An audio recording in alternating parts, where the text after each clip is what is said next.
The feed-in tariff available to solar installations is set to be slashed by more than 50%. Reports suggest this will change from 43 pence per kilowatt hour to 20 pence per kilowatt hour, but the government believes this works within their wider green policy and will result in solar being developed more widely. Speaking at Solar Power UK, Gregory Barker, the Minister of State for Energy and Climate Change, said they could no longer maintain such a high tariff, given that manufacturers have seen prices come down by up to 70% in some cases. He wants them to pass on those savings to consumers. Mr. Barker also announced tougher measures for domestic sites that will now need to meet minimum standards of energy efficiency in order to qualify for support. So I can announce today that we will be bringing forward proposals to ensure that all new domestic PV sites from April 2012 will have to meet minimum energy efficient standards.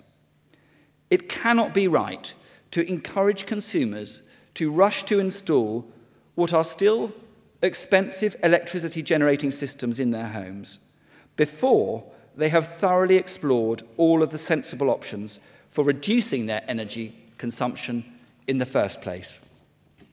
Frankly, such a standard should have been an absolute prerequisite for accessing the FIT subsidy from day one of the scheme. A packed House heard how the government is pledging to make Britain greener and make the support for solar to be more widely available. Mr. Barker explained how they were closing down the opportunities for high net worth individuals who were making money from solar by using the feed-in tariff, when those less well off can't afford to adopt it. Let's not kid ourselves. Much of the growth in PV has been as much about consumers accessing the government-backed tariff as accessing the technology itself. High net worth individuals chasing returns which are now easily reaching double figures at a time when interest rates for savers have collapsed to an historic low. That can't be right, and I know responsible voices in this industry have been worried about this for some time.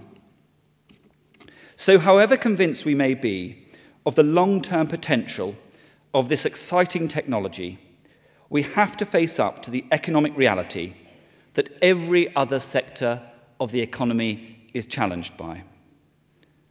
The green economy may have huge potential, but it doesn't exist in a bubble.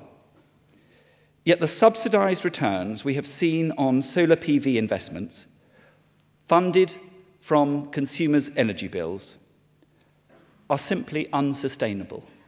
Speaking exclusively to Solar Power Portal, Mr. Barker said he believes solar has a major part to play in the supply of the country's energy. Well, I think solar has an incredibly exciting future. It's proving very popular with consumers, and it's easy to see why. It is easy to install, it's very reliable, and it really intuitively responds to consumers' needs to generate their own electricity at home. And I want to see a lot more of that. I want a much more democratic energy system with more and more people able to generate some of their electricity. And as we drive down the cost of solar, more and more people are going to be able to join in and benefit from this decentralised energy revolution. With a renewed focus, the government expects that solar in Britain will achieve grid parity within a decade, and that energy production will become more decentralised.